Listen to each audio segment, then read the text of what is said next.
Absente en Europe, la marque américaine est présente sur l'Hexagone depuis le début 2006. Pour marquer son retour, elle nous présente son premier modèle inédit, la Dodge Caliber, un crossover aux lignes spectaculaires et aux prix affûtés. Pour réussir son pari et séduire un maximum de clients, Dodge a décidé de miser principalement sur le look de ses véhicules.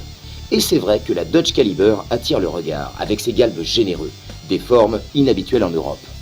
La face avant est la plus spectaculaire, avec l'imposante calandre en croix qui accueille en son milieu le fameux bélier, symbole de la marque, mais également son capot bombé, ses passages de roues robustes et ses grands phares. De profil, on est également interloqué par la hauteur de caisse, relativement importante pour ce type de véhicule, et par la taille des roues qui semble immense.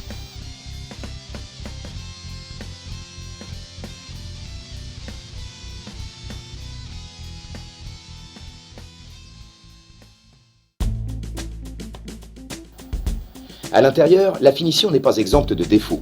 Le design de la planche de bord est sympa, mais la qualité des plastiques aurait pu être plus soignée, et ce n'est pas l'absence de tissu sur les portières qui va arranger cette impression. L'habitabilité du Caliber est correcte sans être à la hauteur de ses concurrents.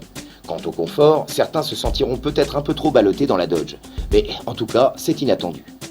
La capacité de chargement est plutôt dans la bonne moyenne, avec 524 litres en configuration 5 places, soit un volume supérieur à celui d'une Renault Scénic. Autre point positif, la multiplication des espaces de rangement dans l'habitacle, dont certains ont bien plu à notre ami Émeric.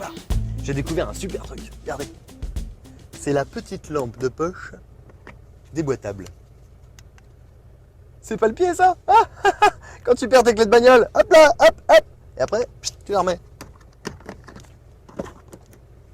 Magique! Les conducteurs français devront se contenter de 3 motorisations, 2 essences et un diesel qui représentera plus de 80% des ventes. Ce 2 litres CRD de 140 chevaux offre à l'usage des reprises relativement vives, quel que soit le régime. Performant, avec 185 km/h en vitesse de pointe, disposant d'accélération correcte, notre essai a confirmé que ce moteur est bien l'un des meilleurs turbo-diesel du marché. On regrettera toutefois son côté rugueux et sa sonorité un peu trop présente. Le comportement n'est pas le point fort du Caliber. Même si nous n'avons pas enregistré d'énormes problèmes, nous n'avons pas été séduits par ses qualités dynamiques. Ce que nous avons apprécié dans la Dodge Caliber, c'est son look, résolument différent des productions actuelles. En revanche, nous avons moins apprécié le manque de soin apporté à la finition.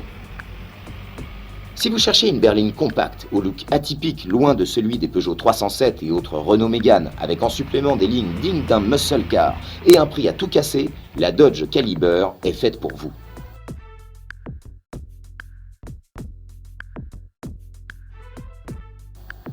Pour lire l'essai complet, cliquez sur le lien au-dessus de l'écran et surtout, ne ratez pas le bonus de la vidéo, dans quelques secondes. Allez, on va surfer. Alors, elle est pas belle la vie? La planche de surf. Ah merde, j'ai oublié la planche. Zut. Je guette la vague.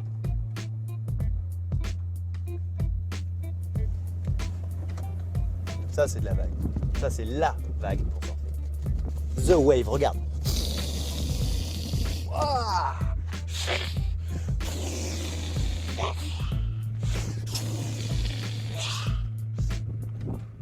Allez, vas-y, monte, prends la place du mort. La place du mort, dans cette voiture, c'est là.